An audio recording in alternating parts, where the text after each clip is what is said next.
Hello everybody, this video is about the sad de-evolution of Thomas the Blue Tank Engine. Before I start, I just want to say that this video is not just for my subscribers or the Thomas fandom. It is to the general public, to let them see what has happened to our favorite franchise. So without any further ado, sit back, relax, and enjoy. So Thomas the Blue Tank Engine is a show that has been going on for 37 years. Obviously, it's got to have its ups and its downs, and boy does it have its ups and its downs. But it didn't start there. It started in the 1940s when a man named the Reverend Audrey wrote short stories of trains to amuse his sick child who had measles.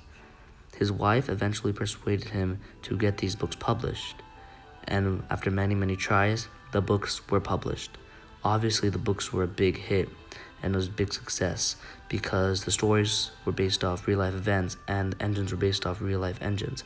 But the main reason why kids loved it was because it felt like a real world, a real place where you could visit,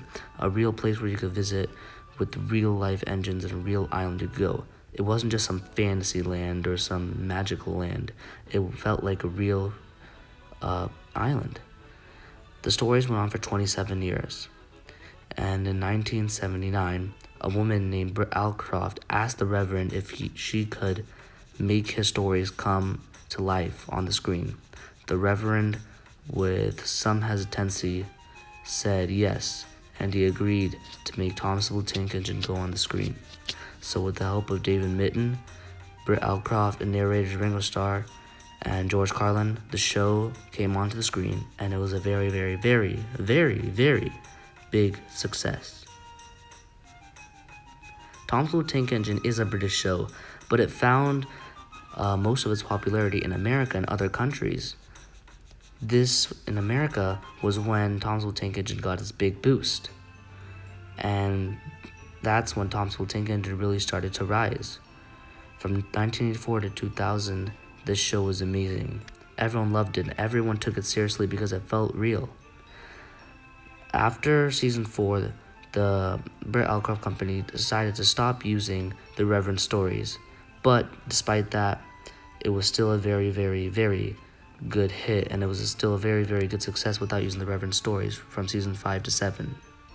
Unfortunately, in 2000, a movie named The Magic Railroad really took Thomason's popularity down. You see, after this movie, everyone thought Thomas the Blue Tank Engine was just a silly little kid's show, because this movie was full of magic and unrealistic stuff and drama, and it was a theatrical film, so everyone saw it, and after that, everyone thought Thomas the Blue Tank Engine was a bad show. Its popularity to the general public took a big sink, and everyone thought Thomas the Blue Tank Engine was just a baby show for kids. After that, season 6 and 7 came, and to be fair, they were really good seasons, just as good as the previous 5, but everyone else thought Thomas the Blue Tank Engine was still a kid's show after Magic Railroad. Then in 2002, Hit Entertainment bought Thomas and Friends, and things took even worse toll.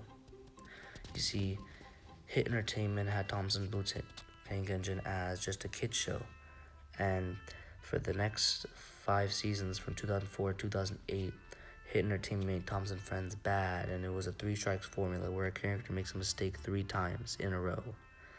Obviously, it was not a good time, and the stories got worse and worse, and it was downplayed to kids. But things got even worse told later on. Thomas and Friends decided to go to full CGI in 2009. And although in its first appearance, the movie was really good, it didn't last for long. Seasons 13 and 16 were with worse and worse stories than seasons 8 to 12. And it was even worse in season 8 to 12 because of its rhymings and more downplaying to kids. And the older fans were left with this, just bad story writing. Obviously, it was not a good time for Thomas fans. But then, in 2012, Mattel bought Entertainment, and things got a little better. The stories were more interesting, old faces return, writing was like the previous first 7 seasons, and everything started to come back. It was a joy for Thomas fans because now we got to see what we wanted, and younger kids could see what Thomas and Friends was really made of. Unfortunately, this didn't last very long. Mattel had other plans after the 21st season. Seasons 17 and 21 were good, but you see, their toys that they made were so bad, so Mattel's sales were dropping, and they thought that it was the show's fault, but no. For example, this is what you would prefer. This is a wooden railway that you would prefer. Mattel did this. Obviously, no one's gonna buy this. So they thought it was the show's fault, but it was actually the toy's fault. So instead of keeping the show at its normal pace, Mattel decided to change it up a little bit, and which is very sad because the show was actually doing very good at its current pace from season 17 and 21. So Mattel decided to do Big World, Big Adventures, where Thomas goes around the world and there's so many fantasy sequences and nothing makes sense and the realistic factor is completely eliminated. Obviously, as you expected, it is not good. So many fantasy sequences having all the time, and it was just a bad time for Thomas fans again. This era would not last very long, and Thomas and Friends now recently decided to go to 2D. Now, when you look at this, what do you think? This is definitely not a Tom's Blue Tank Engine, and that's the main reason for the de-evolution. The originality is going away. Mattel does not know why Tom's Blue Tank Engine is so special. They just think that kids need to have something always moving at the TV screen, someone jumping so they can be attentioned, so there can be attention, and obviously it's not going to work because the reason why Thomas Tank Engine stood out was because it was different. Kids liked it because it was different. It felt like a real world.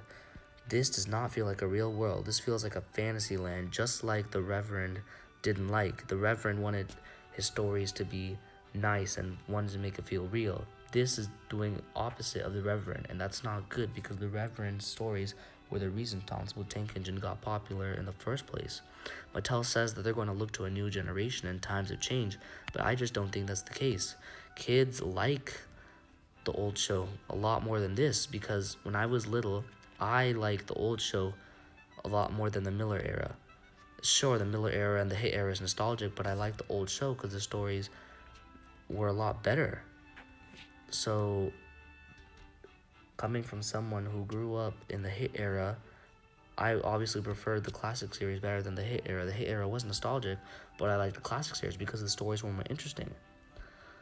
Mattel's trying to make it like every current day show, like Paw Patrol or the Minions, and its top competitors, but I feel like its top competitors have something else because a Minion and Paw Patrol is different than a train. A train is for something specific, and you can use that for something really extraordinary, like what the classic series did or the Brenner era did. Trains are not the same thing as Minions. They're different things. So Minions are good for this, but obviously Mattel has different plans when bad products keep coming. We'll have the old show to always look at. We'll always have the old show. So at least we can go back and look at the old show, and I don't think that we should get too focused on what's happening right now because we can just look at the old show and say, you know what, this is the Thomas that we like. Thank you for watching this video, and goodbye.